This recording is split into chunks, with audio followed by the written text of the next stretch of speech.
匹克的无双最近这一段时间的热度是真的高，那双鞋我暂时还没有搞到，所以性能到底怎么样我也还不知道。但是这双已经发布了挺长时间，且已经没什么热度的天赋2代，真的是一双不错的篮球鞋。如果你是打法相对比较暴力的锋线球员，平时打全场又比较多，那这一双鞋你可能会喜欢。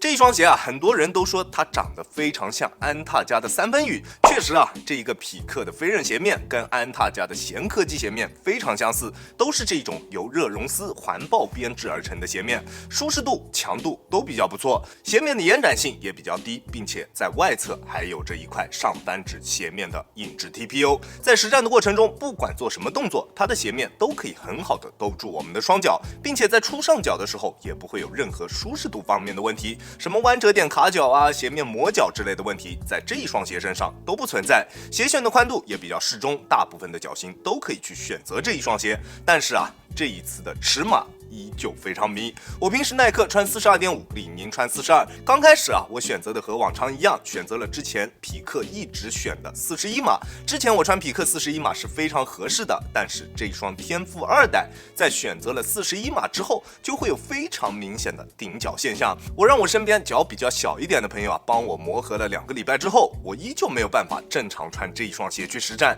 所以我又搞了这一双42码的。我本以为42码应该会比较合适吧，但是穿上42码之后，它又会明显偏大，一定要穿特别厚的袜子才能拥有紧致一些的包裹，真的特别的尴尬。尺码的问题是这双鞋身上最大的一个问题，所以如果在座的兄弟们看完我这一期视频之后，有意向想要去购买这一双鞋的，那一定要找一个可以退换货的商家进行下单，减少我们的试错成本，好吧？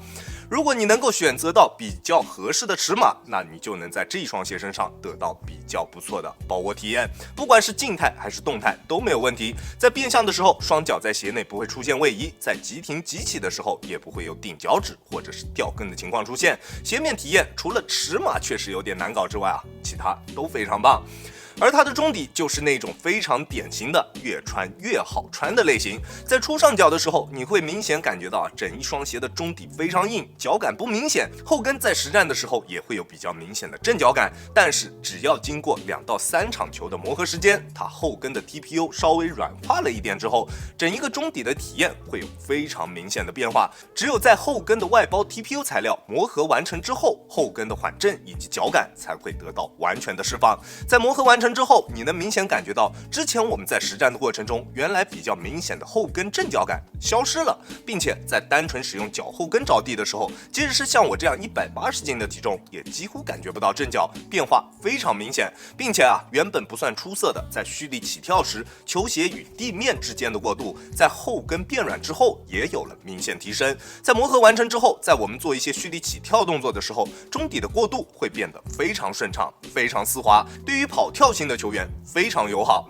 而这一双鞋身上最大的一个特色就是几乎覆盖了整一个前掌的超大面积 TPU 支撑片。这一块支撑片从足弓位置一直延伸到了前掌鞋头处的位置，面积非常巨大，给这一双鞋提供了非常强力的刚性支持。在做一些大幅度变向以及对抗蹬地动作的时候，脚底下的球鞋几乎不会出现什么形变，即使是面对职业级别的比赛，它的强度也完全够用。并且在这一块 TPU 片的2侧都做了开槽，降低了这一双鞋的驾驭门槛，也让它有了比较不错的自然弯折点。即使是你的体重比较轻，或者脚底下的力量不是特别大，只要你愿意花时间去磨合，就不会有绊脚的困扰。而如果你本就是打法比较暴力，脚底下比较有劲儿的球员，那它前掌的大面积 TPU 片就能提供给你非常明显的推进感。在发力蹬地以及正常跑动的时候，你能明显感觉到它中底所提供给我们的那种明显的弹射感，再加上它较高的鞋头上翘幅度，整一个中底的滚动感非常拔群。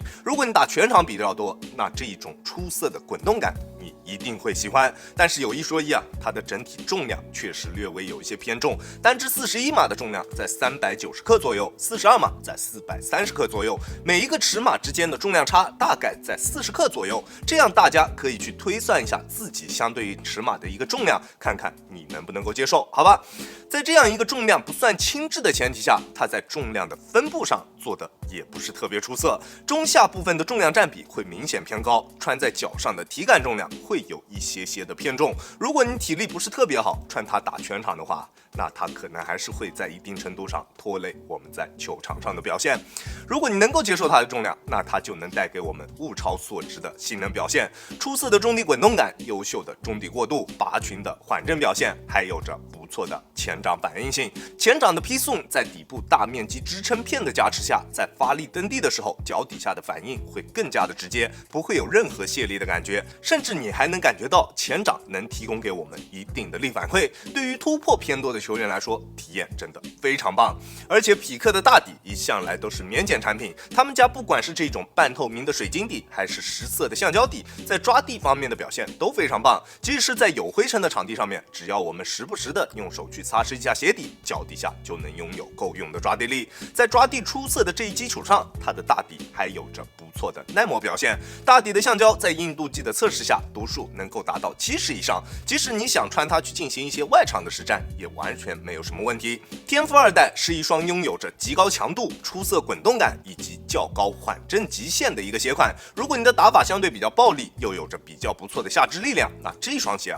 我相信你一定会喜欢。但是它偏高的整体强度以及不算轻质的重量，对于小体重的外线球员来说，确实不算特别友好。你穿上它之后，可能会觉得整一双鞋特别的不灵活，非常笨重，还会影响到你的竞技状态。所以这双鞋我还是更加推荐跑跳型的大体重3到5号位球员去进行选择。如果你是那种冲击型的大体重球员，那等价格下来之后，可以去考虑入手一双。OK， 这就是本期视频的全部内容了。再次感谢大家观看本期的亚当球鞋。如果你觉得我的视频还有点意思，欢迎大家在各大平台搜索亚当球鞋找到我，记得要点击关注哦，这会对我有非常大的帮助。好了，那我们下期视频再见吧，大家有空来做 ，peace。